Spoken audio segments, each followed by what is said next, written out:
Okay. Sure. Nice. Yeah, good one. No, include that bird. I'm going to. Oh my god, get off my kids. No, I'm sorry. Hey, you don't talk to her like that, you son of a bitch.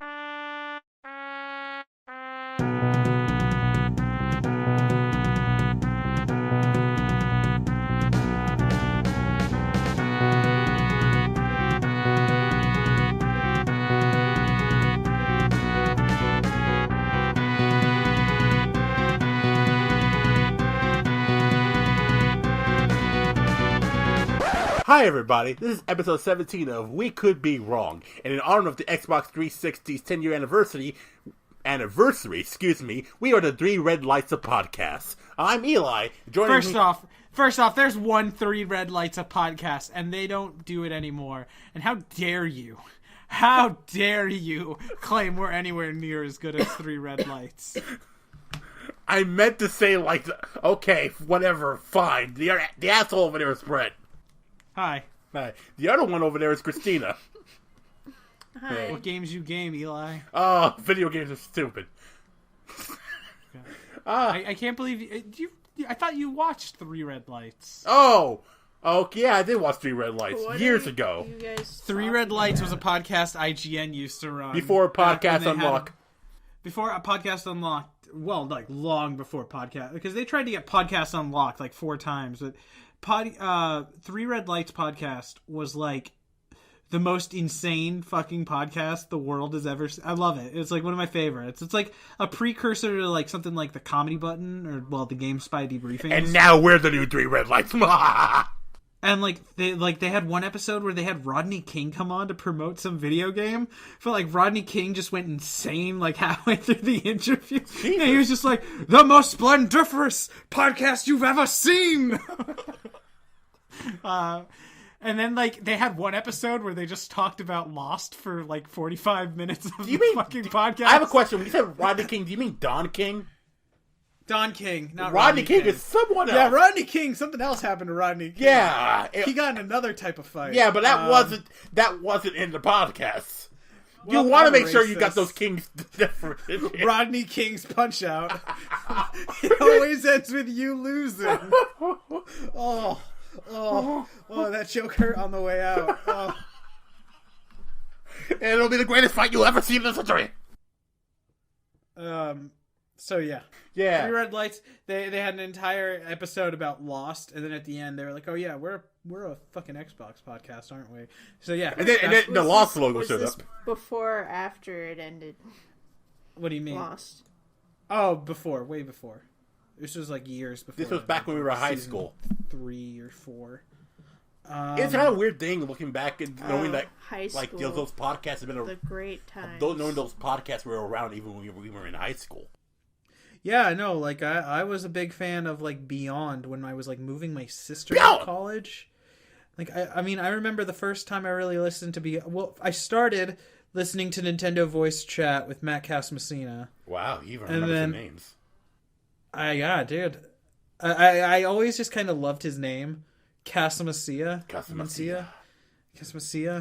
Now he works at Apple, I believe. That was like 8 years ago. He moved over to work at Apple. He could be fucking anywhere now.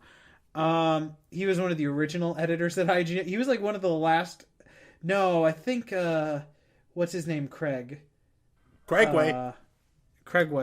He left, and he was the last editor. I know way too much about IGN podcasts, because that was, like, my high school experience, was just sitting at home on, like, Friday nights, like, who needs girls when I've got Three Red Lights talking about Chocobros? IGN was his, like, lore, his Lord of the Rings. Yeah, no, like, the amount of, like, stupid shit I know about IGN just from watching a billion fucking IGN podcasts when I was in high school. You're an IGN fanboy? Sure. You have my bow, and my review score, and my editorial. And my like, the best part about Three Red Lights was they'd always, like, make up fake games that they were developing with... they would just make up fake games. So they, from their video game development studio called RPG Elements.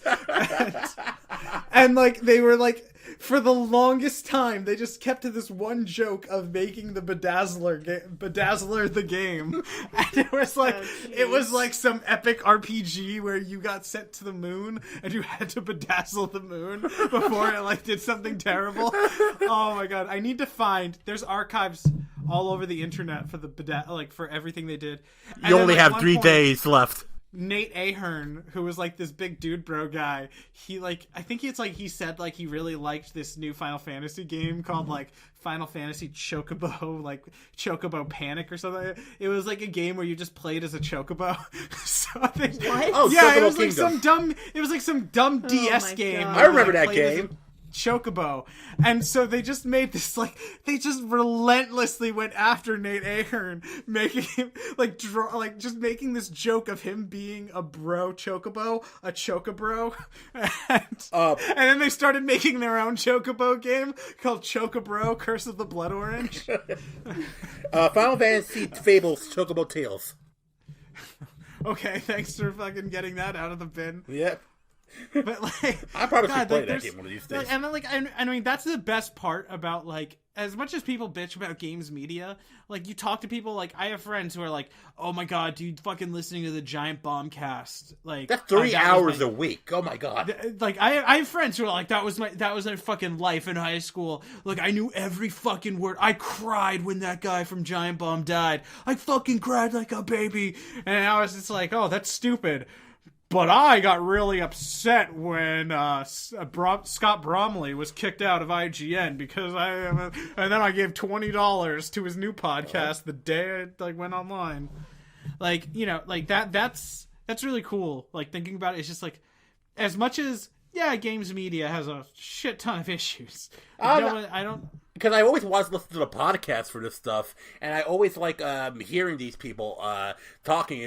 That's why, because I listen to all these podcasts, all these people talk, and just to hear a bunch of people going, these are terrible people. It always makes me think No, that's why people, we used to make videos calling out people who like bitched at IGN reviews.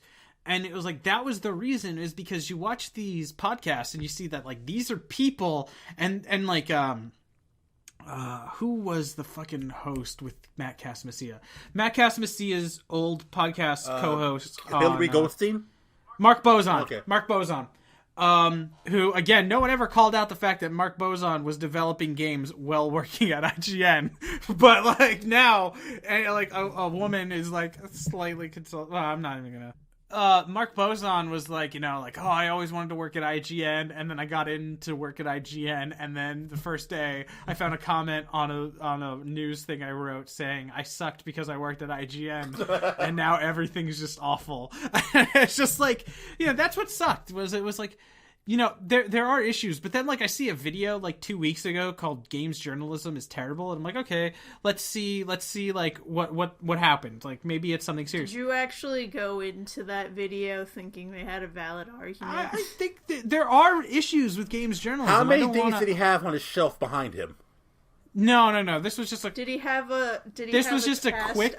This was a quick texture with a flame. This was a flames coming up. This was a quick clip of Podcast Unlocked, IGN's Xbox 360, Xbox One podcast, where the guy was just saying, I think the thing that's great right now about console gaming is I can just be playing a game and say, oh, that was really cool, Xbox record that, and the past 30 seconds to 5 minutes is automatically recorded.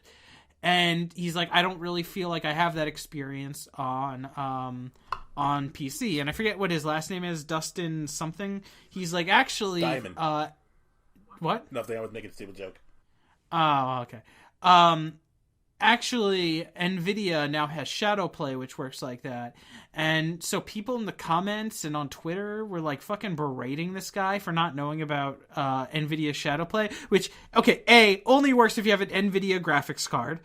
B, only works, I believe you have to be above a certain generation of NVIDIA graphics card. I run AMD, so I don't have this function. And like, C, they missed the fucking point that the guy was saying, which is that like, I was playing Overwatch this weekend. I got into the beta, and I did something really fucking cool. And then I looked at my recording program, and I hadn't turned it on. So that really cool move I did is just fucking gone. Because, and so that's what I gone into the ether. Gone into the ether because, but like in Xbox, if I did the same thing, I'd be like, oh shit, that's really cool. Xbox record that. Yeah, I feel like a lot of people just want to jump on someone for not knowing what they know, especially if they're in the position of, like, journalism. And it just, even right then, he was immediately corrected. So I don't know why people would be He was angry. immediately corrected, and I guess it's because he said, like, something like, oh, whatever, I don't care. But it's like, I mean, if you look at his point, you can see, like, and I'm not defending his point completely. Like, yeah, Shadowplay does work like that. Even though I don't have Shadowplay. And Jump.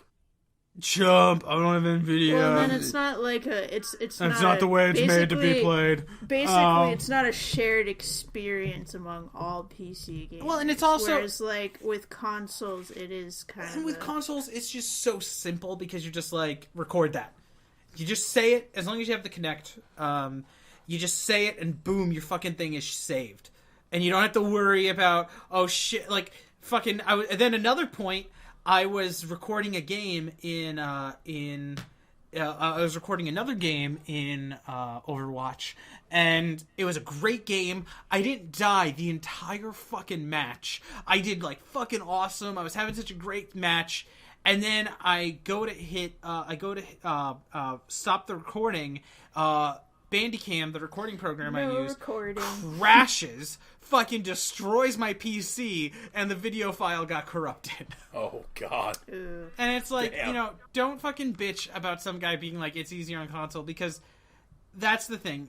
It is kind of. It is kind of like, like I was playing Fallout, and I forget what happened, but something happened. I'm playing Fallout on my PC or on my PS4. Something funny happened, and I just hit the little thing on the left side, and boom, I can record the past 5 minutes, or I can take a picture, or the past 30 minutes can be saved to my console, and then I can upload it to Facebook. It's a much simpler experience. Like, I know I can probably use some, like, kind of fucking, like, program through my AMD card that would probably, like, fucking make my processor go to shit. But, and then Bandicam, which is a great program, and I recommend to anyone, I had the occasional hiccup. Like, I got, like, an hour and a half of really great video. And then, I feel like a lot of people, they just want to jump on this guy because they're like, they want to, because I know so much more than you. You have to know everything that I know. How come I know more than you and you got the job? Probably because he writes well. Yeah, no, maybe he does, like, social media actually, well. It was Sean Finnegan, so I believe he's on the video team, which means that he knows more about, like, video. Okay, thank you for correcting me. Now everyone's going to hate on me. Yeah. Well, now we need to make fucking.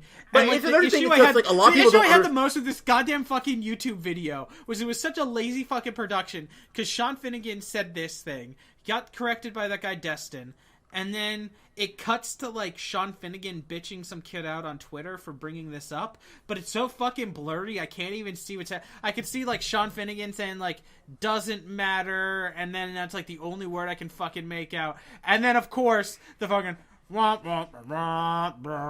sound plays, like a really shitty MIDI file of that fucking song, and then cut to black, and it's like, oh, that's great. You know what I really think, did you guys see this video clip that's been floating around on the internet the past few weeks? The past week? No. Called YouTuber has a realization about games marketing. And it's like a 20-second clip where he's just like, I'm just playing Assassin's Creed because it's what you guys want, and to be honest, I think it's a great game, and I wouldn't be playing this game for you guys if I didn't like the game.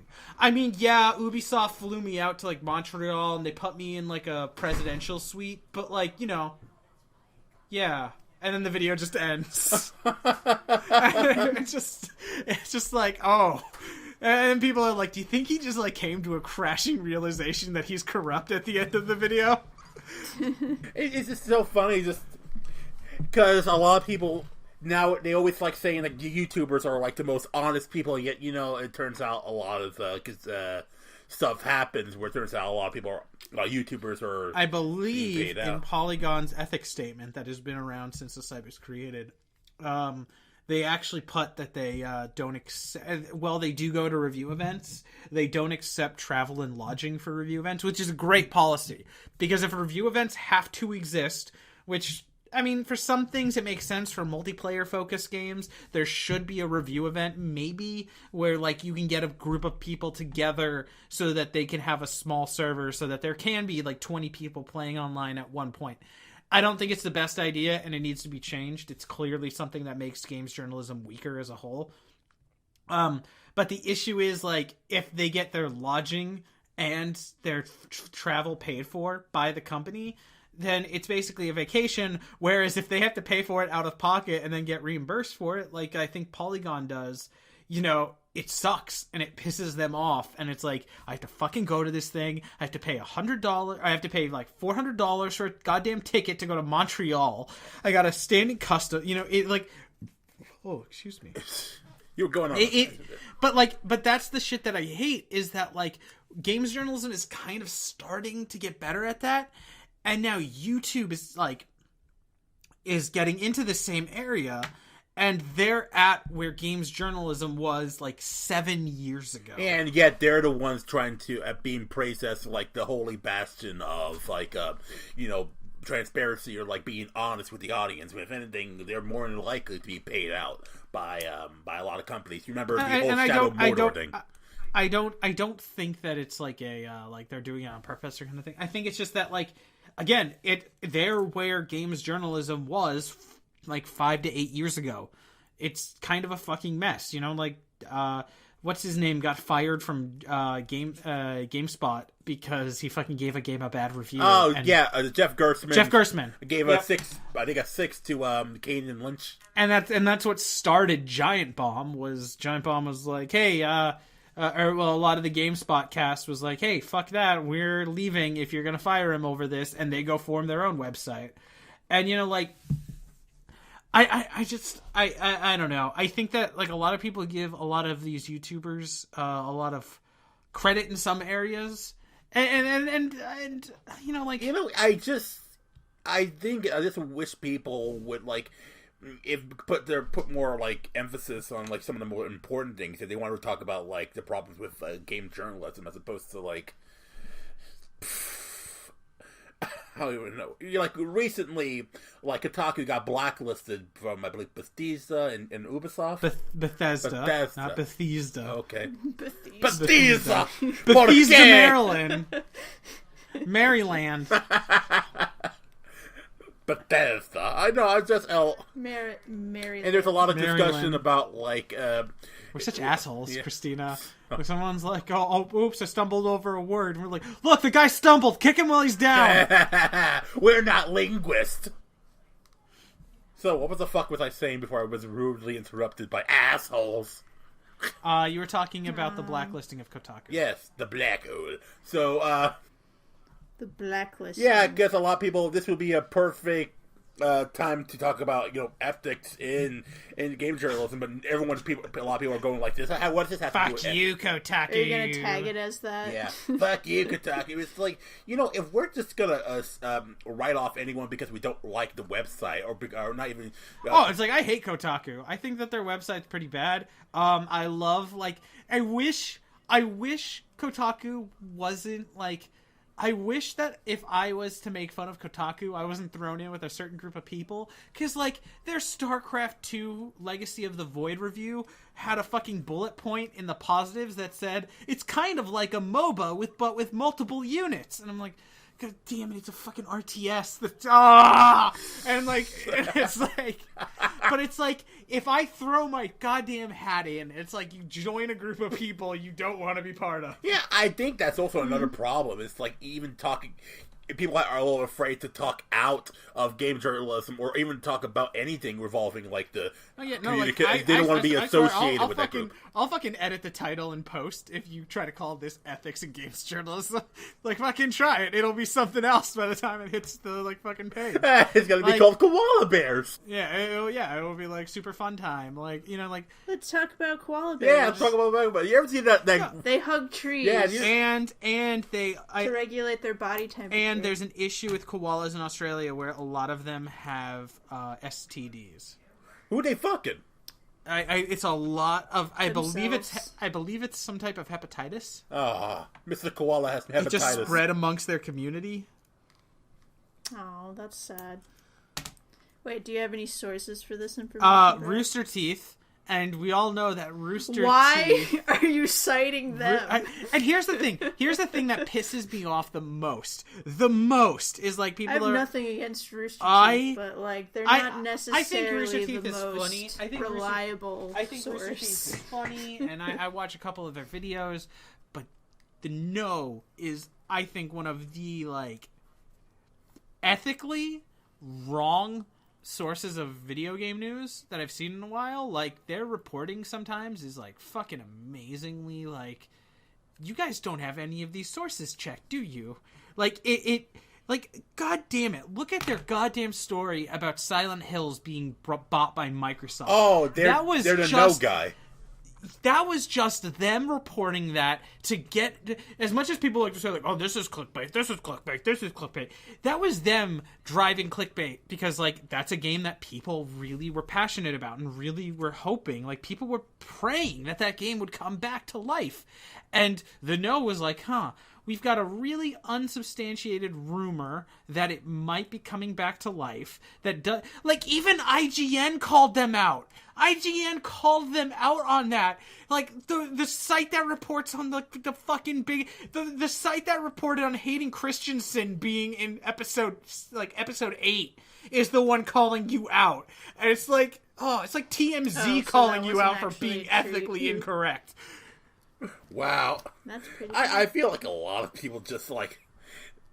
when you see that sort of stuff, there's not a lot of people complaining about that. Instead of just complaining about, you like, well, is there a feminist in this video? Also, if you don't want to watch Kotaku, that makes sense. Go watch Kotaku, the internet's #1 source for taco reviews. God, the guy... I kind of want to buy the Kotaku Twitter domain, because, like, that guy, he was a genius, but then he just doesn't update enough. Like, let me see. Because he has a wife and kids, Bret. Yeah, he has a wife and kids, and he's dying slowly. He's dying. He's like... Wow. Everyone's dying slowly. Everyone's dying. I imagine him on his deathbed going like... Well, apparently the oxygen you breathe is slowly... Okay. Like, I mean, god damn it. Like, Kotaku is like one of the greatest Twitter page ideas ever, and this motherfucker tweeted once like a week ago, and it was like some like, save these dogs by rescuing them at this location, ha ha. And then before then it was like January 3rd, like he made his last one. It's like, god damn it, I want that domain. You know what I love Nihilist Arby's. Oh, Nihilist Arby's they're always one of the best. You remember when people were talking about like killing baby Hitler, and he was like, go ahead, kill your baby Hitler. Arby's doesn't give a fuck. Eat at Arby's. I think my favorite is like fill up in the bathroom on fucking hobo cum through the glory hole, but save some room for the cheesecake. The cheesecake shake, you fat fucking monster. Nihilist Arby is just like the greatest. But no, I mean that's my thing, is like people who make arguments about ethics in games journalism are like, they make the shoddiest fucking things. Like, okay, Kotaku. Let's call it Kotaku from now on. Kotaku. They reported to... So, Christina, did you hear about the Kotaku story? Kind of. Okay, so basically what happened was, like, 2 years ago, they reported on something. It was a leaked script, I believe, from a voice actor who left the project or something like that. And it was a leaked script for Fallout 4, and it took place... That's why everyone knew it was taking place in Boston, because the script leaked. And so Bethesda... It was combined that with the fact that Bethesda was adamant that they didn't shift Prey 2 over to the guys who were working... Arcane Studios, I believe it is. The guys who were working on Dishonored. They were like, no, we didn't move it over to them. We didn't kill off the studio that was working on it and then send Prey 2 over to them to work on. And then Kotaku leaked an internal email that said like, oh, we're moving this over to you guys and you guys have to deal with it now. And like Bethesda was like, okay, we're never talking to you again. And then I believe a year ago, they leaked documents that showed off a game called Assassin's Creed Victory, which ended up being Assassin's Creed Syndicate. And so now Ubisoft won't talk to them. And it's just like, I get that people don't think that that's news because they think that like video games journalism is like some what's his name? The good night, good luck guy. Edward R. Morrow. Yeah. And people want that where it's like someone sitting at a desk and being like, today, the console wars has led to new heights of fanboy deaths. We go live to coverage from the front lines of the console wars. And it's like, people think that that's games journalism, but it's like, it's an enthusiast press idea. Like, you can't, this is like movie reviews. It's not an actual, like, news thing. I mean, it's not, there's no Walter Cronkite of games journalism. Cassius is right. The fault, dear Brutus, is not in our stars, but in Kotaku. Yeah, it's just like, so in an enthusiast press thing, a leaked script is a news piece. And so, you know, they leak this script and now everyone's like, oh, the developer didn't want them to post that. And it's like, yeah, the developer didn't want them to post that. That's cool. Kotaku, plus the script had all the communists that worked on the game. If Kotaku got like wind and like Bethesda's like, I actually don't publish that. We don't really want it to be out in the public. And they're like, okay, well, we don't want to ruin our relationship with you. That would be the issue. That would be the bigger issue. But no, it's actually, it shows that they have a better ethical stand because they're willing to put that out there when it could harm their relationship. Well, then, like, it's kind of like Jim Sterling.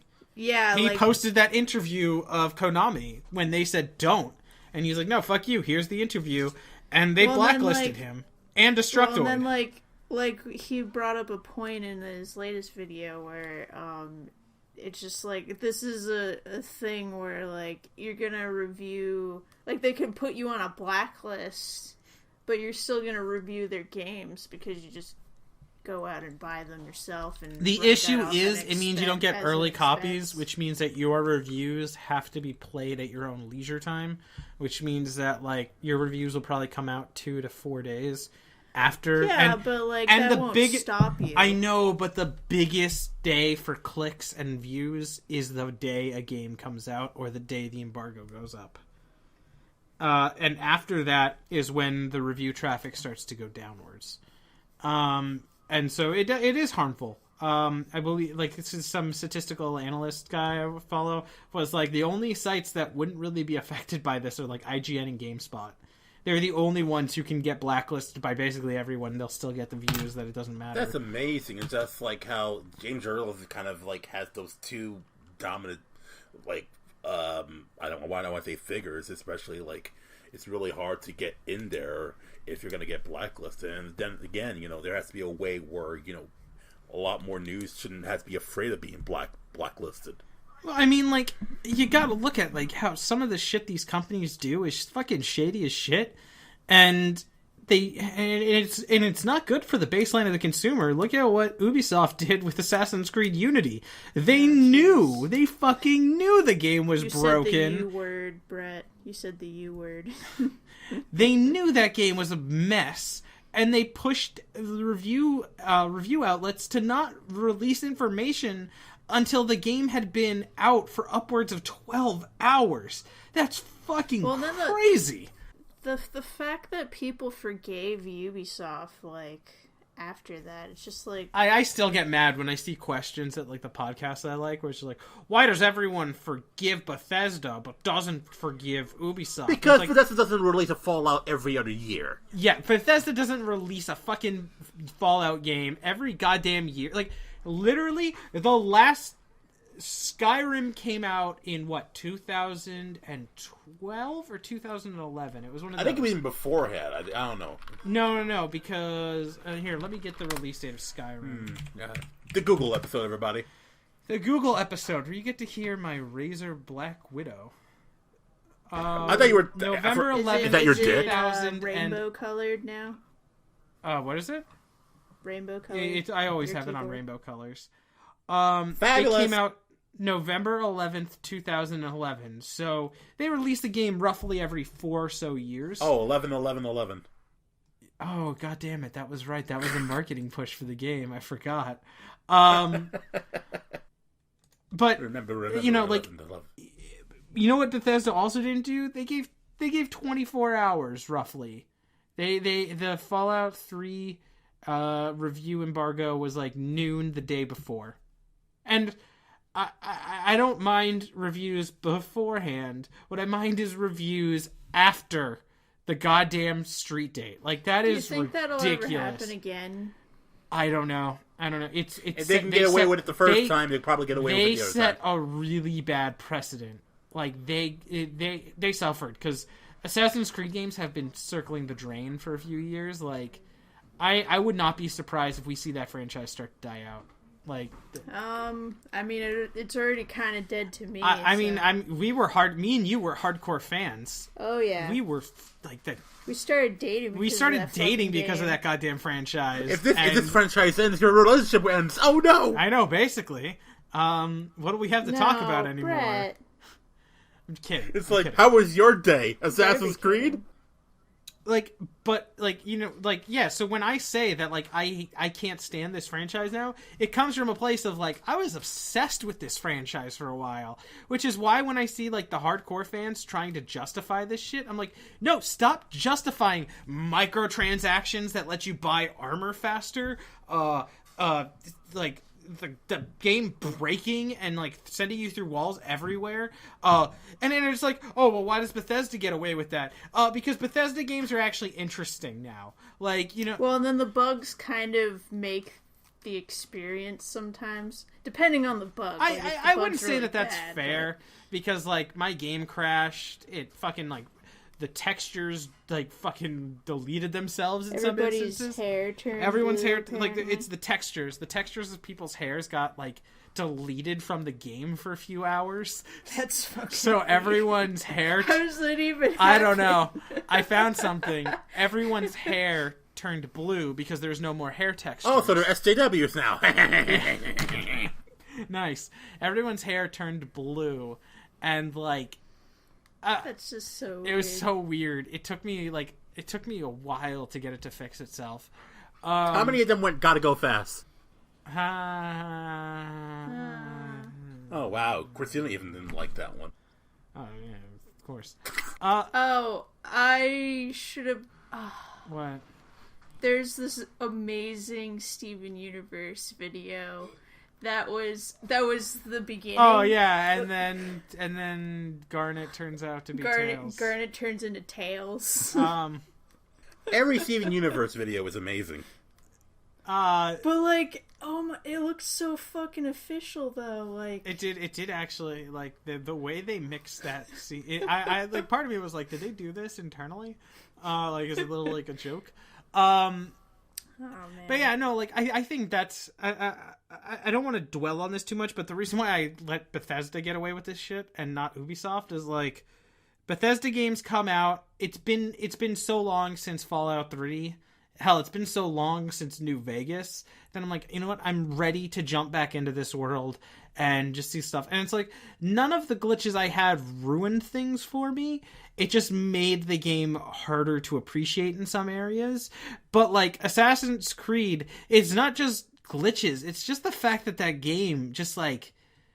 Yeah, okay, Fallout 4 is kind of just Fallout 3 with a little bit of a nicer paint job and a couple of better systems.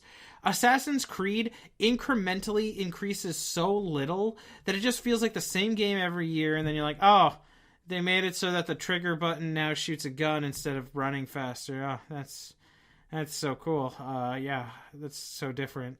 And it's just like... What I wouldn't even mind is just like... Well, then, like, the fact that they come out every year... I mean, it has to be... less and less attention. Like, because Fallout, like, you're immersed in this world. Because they don't have to fucking see this world every year. That. All you gotta do is, like, get radiated on Assassin's Creed. And it's a treat for people. And like with freaking Assassin's Creed, like it's just not special. I wouldn't be surprised if we see Assassin's Creed become a bi-yearly franchise and Watch Dogs becomes the other. So it's like, are they making another Watch Dogs? They're already in development of Watch Dogs 2 because Spaceballs 2: The Quest for More Money. No, seriously, like why? I don't know. I'm not the hero. Well, yeah, because that game got a lot of shit. I'm not the hero you want me to be. It's like, yeah, Aiden, you're not the hero. I just ran over 8 people getting here. Well, then why does it seem like that's their only hero? I don't know. It's kind of like... like, it's either like this really skewed version of Ezio, like, just... like Ezio with all the surface like flirty, but at least Ezio didn't think he was goddamn Batman. So Ezio was just like, I want revenge, and then the end of the game, the whole moral. Yeah, that's what I meant by all of the surface details, but none of the. So depth. Aiden would be more like Ezio.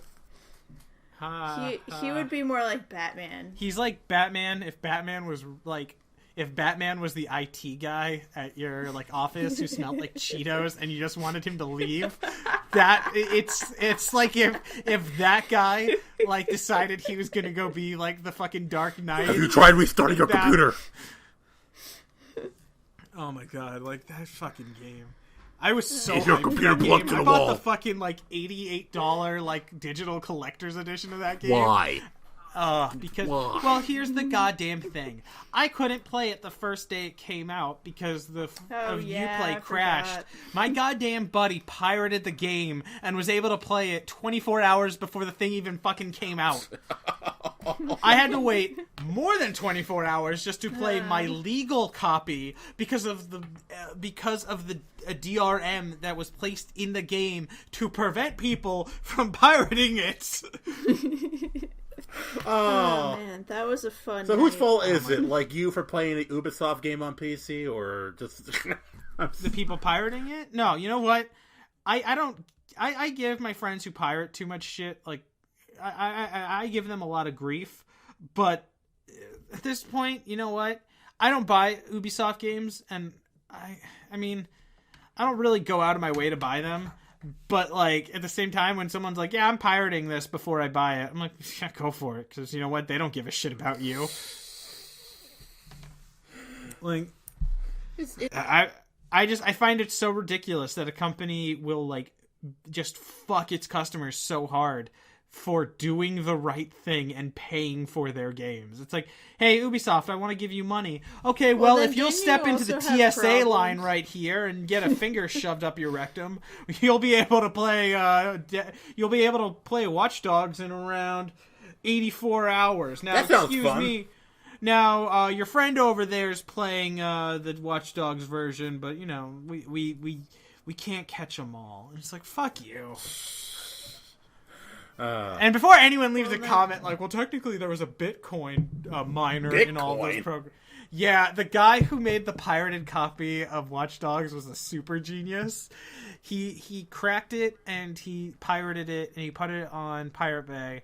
People downloaded it, and then eventually they realized he left a program in the file that as you were playing Watch Dogs mined Bitcoin for him. He made hundreds of dollars. Oh, wow. The man's a super genius. Yeah, no, the dude's a super genius. We should add him in the podcast. What? We should have him in the podcast. Yeah. And when we're talking, he'll get money for every word we say. He'll find a way. So he'll get hundreds of dollars off of me and like 10 cents off of Christina. And just like 5 cents from oh my goodness. Yeah, this was a great talk about game journalism, boys. I'm sorry we went off topic. I just wanted to... There's no topic. Well, no, we were talking about games. I'm sure when you go back in editing, Eli, you'll realize there was some sentence like 22 minutes ago that was halfway finished, where halfway through I was like, well, why do people blah, blah, blah, Ubisoft, Bethesda, and then I'm just like, Ubisoft. You do that a lot. It's like you go from one tangent to another tangent, and another tangent, and another tangent, and another, and it's... But Ubisoft is French. No, and it's just terrible. like, and just to finish up what I was saying about Kotaku, hopefully, Kotaku. Yeah. Go burrito. I just think that it's ridiculous that we think that games journalism and even game YouTube and stuff like that, which is kind of an extension of games journalism to an extent. I mean, they don't. It's hard to explain. We think that they should just be another marketing campaign for video games. And it's like, no. And Sterling said it the best, where it's like it's a two-pronged system. They have to accept that they give press the games, and the press then use those games, and if they like them, then they're going to get positive buzz, and if they don't, they won't get as much positive buzz. But it's fucking. I have a question. ridiculous to What me. will we be considered? Like us amateurs? Like would we be punditry? I mean, some of these companies give out stuff. I mean, that's the thing I've kind of noticed is that a lot of these companies are going after smaller and smaller YouTube channels now, because it's like, if this guy gets big and we were giving him trips out to our offices, this sounds really conspiracy theory. Yeah. Like, this sounds like, but it's The like triangles are real. the fucking bills, they're everywhere. Yeah. This old square makes a circle. Wow, Bret, I didn't think you'd go for the Gravity Falls. Yeah, I gotta get it before you. Christina, what's it like? Okay, so here's your topic, Christina. What's it like now that Gravity Falls has been canceled because Disney hates your fun? Oh my god. Wait, date was canceled? Okay, first of all, it's not canceled. It's not canceled. He made that show with an ending. I don't understand why people Are claiming it's being canceled. are just like, yeah. Because people are assholes, and they're trying to make this like a fuck you Disney moment. It's so clear from the beginning that he had an ending in mind. Yeah, this This is a beginning, middle, end. Like, just it kind of meanders how a it little was. in the middle. Yeah, but Like I think, filler arcs and I mean, I'm shit. kind of realizing they're not going to have enough time to make it so that like the whole like Stanley arc has like a fitting conclusion. Yeah, a lot of people were kind of like I was hoping we'd get a few episodes. sad about that because like they introduced Stanford, that's it. Yeah. And like he's kind of a selfish prick. Like he's a smart guy and he's doing what he's doing to help people, but he can't see that he's hurting the people around him because of it. Yeah. And it's kind of sad that he probably we're probably not going to get they a still conclusion have to them. they still have an hour long episode. Yeah, but I think it. but that's not enough to like really develop. I think at least as much as like the other characters got, because everybody got their own arc over the last 2 seasons. Yeah, Like, we got to see Wendy turn into a even giant Stanley. bug creature and fall to pieces in a fucking horrific manner. When does the final episode come out? I don't think they announced. They haven't announced it yet. Great. So I'm 5 months from now, when the final episode I'm comes, hoping it'll be in December, but maybe not. it's going to be in July. Like remember when they introduced Ford? And he comes in at the last 10 seconds of the episode. They're like, "It's Ford." Oh my god! And then they're like, you were "Next there when I was episode, watching 8 that. months from now." No, you were there when I was watching that, and I was just like, "Holy fuck!" Yeah, you fuck. were excited. You were all like, "Oh my god!" And then I was like, "Oh, when's the next episode?" And you're like, "No one knows." But yeah, for those of you who don't know what the hell we're talking about, Gravity Falls is a Disney XD cartoon about like kids. Well, it used to be on Disney. Well, it used to be on Disney. It's about like it's basically Twin Peaks for children. And they've decided that at the end of this second season, it's going to be kaputs. I mean, I get why people are also sad, but I like, felt the like people who wanted a season 3, it was just like season 3 probably would have been a bit. Well, too here's much. the thing: season 3 wouldn't have been too much if they didn't start the weird Mageddon when they did. Well, yeah, because now, like, once they started the weird Mageddon, that's when I was like, the show has to be over, because like So the Weird Mageddon was this thing that like this like prophesized end of the world from all the weird Basically, things. this triangular demon Bill Was throughout the show, like he was kind of alluded to in the first episode. Was basically trying to end the world. I don't think he was even trying to end a world. He was just trying to get into the world and basically use it as his like fucking plaything. Stomping grounds. Yeah. So basically he was basically trying to do that throughout the series. And the whole series was basically building up to a final confrontation with Bill, and it's still kind of building up to that because there's one more episode left. What was the name of the judge? Kitty Cat Judge? Kitty Cat. Oh, I don't remember. Because I think it was voiced by Jon Stewart. Oh, well, like that guy that's like a head with an arm coming out of his neck. That was voiced by... Wow, how did I know that? So I watched the episode today, and I was like, Judge Kitty Meow Meow Face Schwartzen. I was listening, and he's making these jokes, and I'm like, is that Jon Stewart? And I'm looking it up right now. Yeah, it's Jon Stewart. And then there was like this like tiny character in the previous episode that was just this giant face with an arm that was just like, hey everyone, like, get in my mouth. Get in my mouth. I really would appreciate if you get in my mouth so I could eat you. And then it's like that was Louis C.K. doing that voice.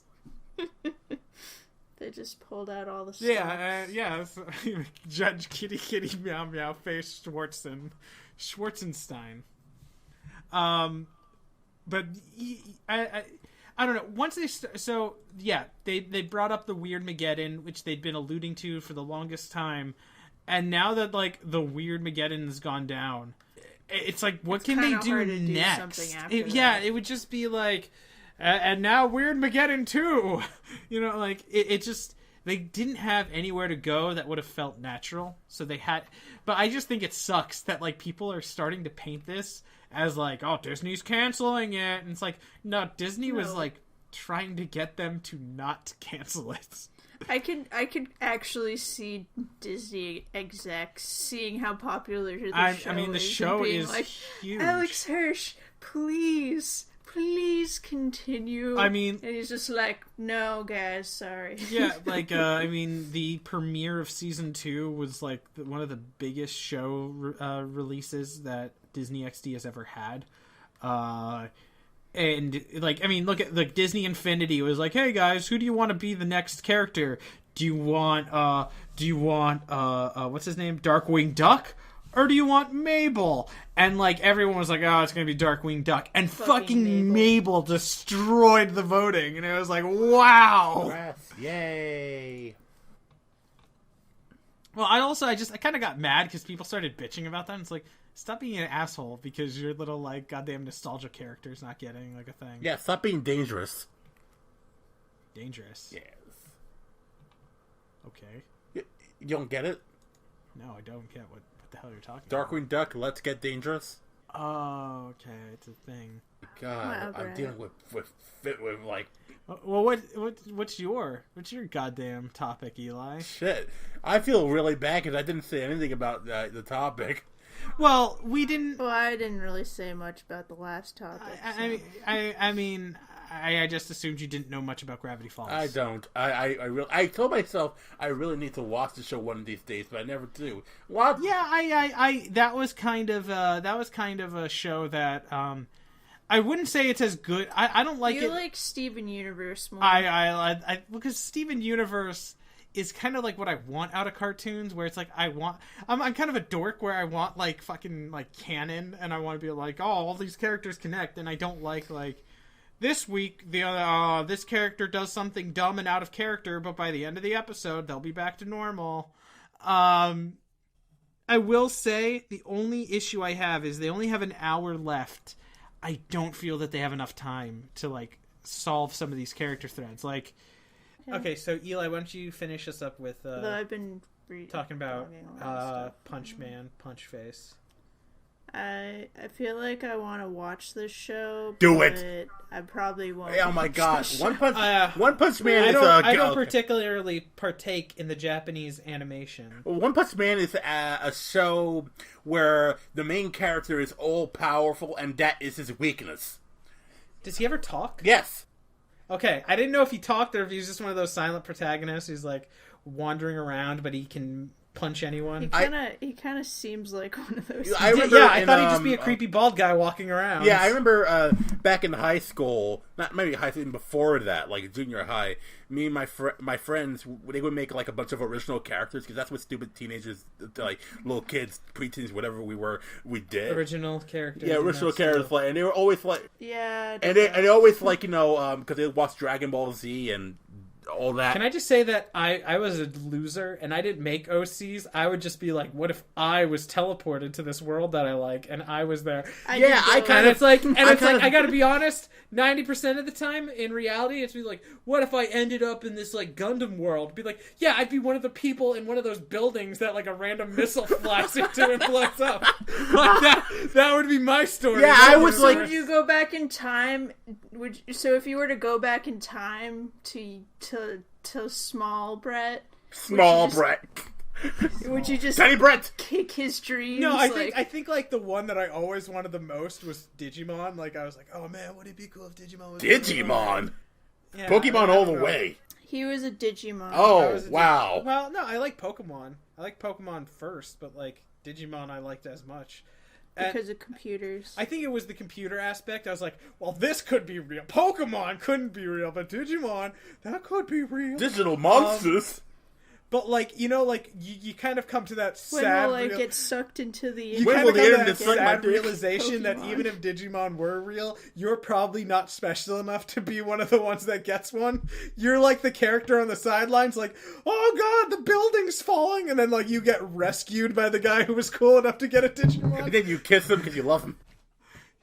Yeah, I didn't do that last part. Okay, so my friends, they always make overpowerful characters, and I was like one of those guys who would make like funny, silly characters because I didn't like the overpowered people. I knew a guy who said my character is like half devil, half alien, half angel, and he gets beaten up by his girlfriend a bunch. And I'm thinking, my guy's a Jedi who tries to bring together the light side and the dark side. He calls himself This reminds me the of path that of the comic. The path of the unified force. my guy is a spawn of Satan. Like, before anyone jokes, though, that was actually a real book where Luke Skywalker did something called the Unified Force. Jesus. Where he tried Brett, this talk reminds me of that comic you sent me like a couple months ago of like a person, like their original character comes to life or some shit. Oh, the music video for Take On Me. Okay. I don't remember this. And it basically was just all those tropes. And just oh my god! Oh, are you talking about talk to me? The girl who's like at the bar, and then it's like, "Hey, Naomi, I'm the half demon, half angel you created." Yeah. Like I ride the line between the ambiguity of light and darkness, and she's like, "I made him when I was 14, and he just won't leave." I think there's an anime about like 14-year-olds who still like to pretend that they're superpowered cool people with eye patches, and then like someone who's older. I thought you were going to say super cool people with iPads. I'm like, that's every high school eye now patches. in America. Eye patches. No, it's like, and he's looking back at this young girl, thinking like, oh my gosh, she's going to be so embarrassed by this in a few years. But it's just like, I got the superpowers.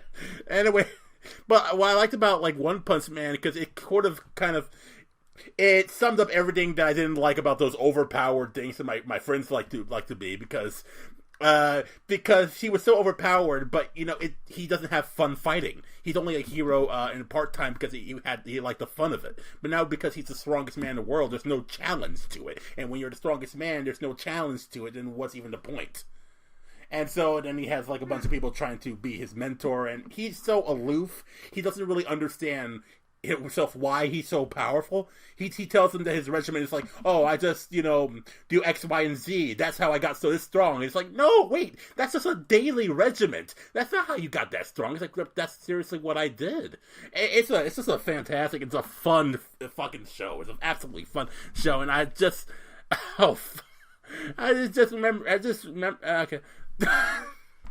I've never watched it. I've just seen a clip of him biting a sword in half. Yeah, he's a pretty cool guy. He's not like someone. The more you talk about it, though, the less I feel like my presumptions of it are wrong, because like I thought that it was just going to be some guy who's like joking and having fun, and it just turns out, oh yeah, he can also punch people through walls. Yeah, he only does one punch and the entire monster is dead. No challenge for him, and he's like, oh man, this is not fun anymore, and he just doesn't really understand like how people are just amazed at, or like how his enemies, or even his understudy, whatever it is, or kind of his robot guy, yeah. Isn't there someone in that show that's like called something and everyone thinks it's someone else? Sonic, there we go. Yeah, oh, Sonic. Because anyone's like, wow, Sonic's great. I'm like, yeah, maybe like 10, 20 years ago. It's like, I'm in love with Sonic. That's weird. Why would you say that? Oh my god. Is that the robot I love guy? people who are like, keep going like, oh man, I ship him with Sonic. And I'm like, okay, I didn't know this was you and one of those people. Wait, so... There's a character named Sonic. So is that the robot guy? No. It's someone completely different. It's the ninja guy. The ninja guy. Who just has a big, stupid smile whenever he's in a fight. Yeah. He's the guy who wears all black and... It's my type. No. This is a fun... This is the first time in a while that I've watched an anime and have been this really happy of watching it. It's like even the people in our anime club who don't necessarily like the anime being shown, they actually like this one.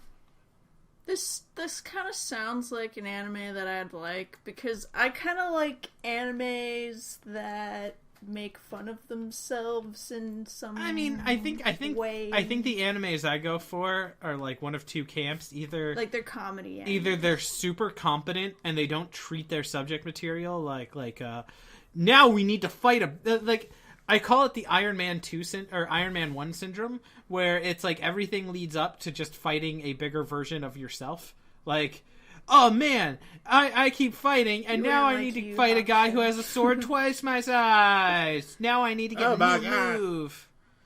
Although when I was rewatching Yu Hakusho with Katie, like it seemed like that show was pretty self-aware of what it was at some points, but it was kind of like a little ambiguous to the point where you're just like, okay, so are you aware that you're this type of show, or are you not aware that you're this type of show?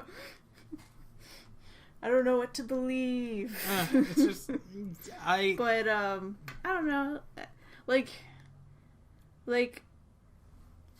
I don't know if like I could ever go back to watching like Dragon Ball Z. Yeah, I don't know if I can for the reason of why I probably wouldn't be able to go back to watching Bleach. I watched some of that new Sailor Moon stuff because I never watched Sailor Moon in the first place, and I was just like, but I would go back and watch Yu Yu Hakusho. I don't know. I tried watching Sailor Moon. I think it's just because it makes fun of itself. Christina, the men are trying to talk right now, which means you need to hold off, okay? Maybe you should hold off. Yeah, I tried to watch Sailor Moon. I couldn't get into it. Other than the bad animation, because I think that was the one thing that I'm like, okay, I'm done. Fighting evil and moonlight.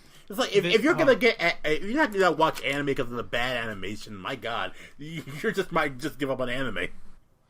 No, but like, okay, come on, you have to admit, Sailor Moon Crystal looks like, I don't know, it has that like really sharp, spiky look that like really, really hardcore gay porno animes have. How do you know that, Bret? You always see that shit. They're like yaoi hands. The yaoi hands and like the yaoi faces where like every point of their body looks like a knife.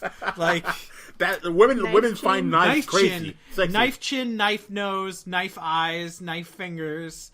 Knife fingers. Yeah, knife fingers and a gun that shoots razor blades. So you're saying that Edward Scissorhands is the greatest yaoi of all time? Yeah. That's a great. There we go. There's the title for tonight's episode. Yeah. Hold me. I wish I can. God. All right, so Woo! I think we should wrap up there. Unless Eli, do you have more to say? I don't want to. Watch One Punch Man. Kind of want to. Watch good anime. I think I never finished it. There's two camps. The serious, like Attack on Titan, I've enjoyed, but I've heard that as it goes on, it derives into more. What's it called? Shonen? Is that what you say? Shonen. It devolves into more like shonen, like monster of the week fighting, which is kind of sucks. Or then the goofy having fun with itself. Ouran High School. Ouran is probably one of the last few animes I watched that I actually really enjoyed. I didn't actually think you'd like that. I enjoyed it. I thought I was so afraid because I'm like, this show's fucking awesome. Do you like the twins? I like the twins, and I like the culture that's grown around the twins, where it's like the twins are making fun of that culture, and yet for some reason the culture's like, you might be making fun of us, but we'll embrace it anyways. Because I want to squeal. I'm sorry, I met one of those people. Yeah, we went to college with like 3 people who were like that. And it's just like, guys, do you even have siblings? Doesn't matter. Ouran was funny. I wanted to make a really fucked up joke. I was about to say Dramatical Murder was funny. No, I was gonna say Sword Art Online was funny. No, but then like, oh my god, see, my issue is like there's so many issues and pitfalls I see anime fall into. Like in college, I had a bunch of friends who were like, watch Angel Beats, remember that one we watched, Christina, about the ghost Don't girl? talk shit about Angel Beats, please. I'm about to talk so much shit, bro. Oh, I like that guy who's a god. Remember that it's like the girl's a ghost, and like her friends were there when she died, and they're all fucked up now. Oh, the guy yeah, is now I don't remember the cross-dressing, name of that, though. Yeah, it was this anime, and it was like, I was almost with this anime until the last episode where just everyone was crying, and they were unnecessarily crying. Like, one guy like is talking about how like he witnessed her dying and was too afraid to actually try and help her, and that made him panic, and like he's like having a mental. They never explored that either. Well, yeah, they never explored that, but like this guy's like, the girl falls into a river, I believe, and like drowns, and he was too afraid. He was too afraid to jump into the river and try and save her. So he's always had this guilt, and he's having like a breakdown. He's always had Phil kind of a Collins. breakdown. Okay, I get. Hold on, whatever. All right. He's having a breakdown, and then everyone else is like, "You think that's bad? I have my own issues." And it's like, he witnessed a young child die. Like, I think he's winning. I think he's winning this lottery. Shirley Jackson's the lottery guy in the show.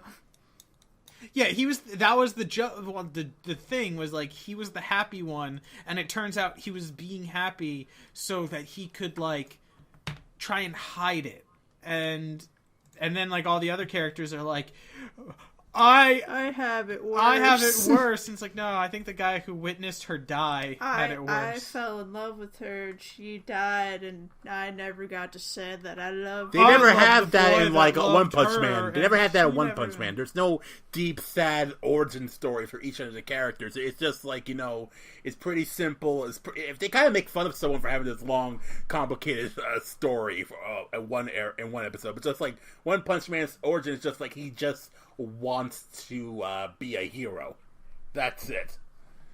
Yeah, and I think that's kind of because like I feel like anime, no matter what genre, always wants to dive into melodrama, or if it's funny, it wants to get so absurdly funny. Or like Bobobo, I could never get into because it was just so absurdly funny that I was just never having fun with it.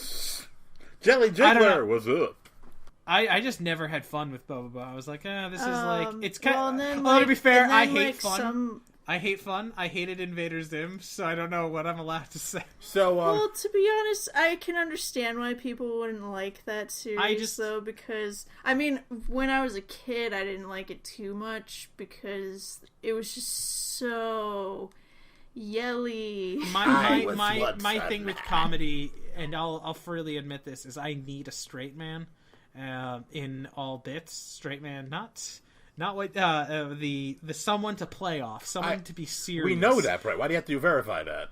Well, because I don't know. I mean, I'm just like someone might hear that and think something else when I say I need a straight man in all my comedy. Oh yeah. I need someone to stop doing not sucking dicks in this show. I need someone to be like, I like that pushy. But anyway, imagine every comedy having that one guy. And like my issue with something like Bobo or Zim was just there was no straight man. There was no person to play off of. You can kind of argue that Dib was. Yeah, but he wasn't the main character. And to be fair, I liked Dib. But like it's like. Like the stuff I loved the most was like as a kid was like Ed and Eddie, because like that was just no one was so stupid other than Ed, but like everyone else was competent. They just would get themselves in absurd situations. It's just like I think it's like I don't want to say duality, but just like you have someone incredibly stupid as Ed, someone incredibly like smart, too smart for their own good, like Double D, and that sort of, and then someone manipulative like Eddie. Yeah, that's what makes the whole thing work out so well. Yeah. And then you can go watch, so before we leave, go check out Rebecca Sugar's Ed and Eddie fan art. Make it gayer. She made it gayer. She made it way gayer. Put a new meme to Jawbreakers. So Eli, where can we find you? Oh, sometimes when you look into the sunset, you can find me at Baseclef Eli on Twitter and Tumblr and YouTube. Christina? Sometimes when you look through the sunset, you can find her at... Cacao Arts, or what? Cockle Arts. Cockle... Or Coco Arts. Okay, fine. And then what's your Tumblr? I guess I could do my Twitter, too, which is... I changed it to Crazy-Coccolith. Okay. And you can catch me at 1tbret on Twitter. Or, yeah, I guess if you just, follow Gray Carter, you're going to see that he retweeted me twice! Oh, cool. Oh, wow, cool. Did he retweet your rap song, too? Oh, shots fired! Right. Oh, this was a great podcast. Everyone got A's and shit. Wow. Okay. What a weird reference to drop at the end.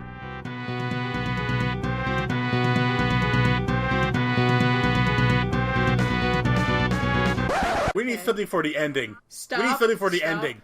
Everybody We need something for the ending. We need something for the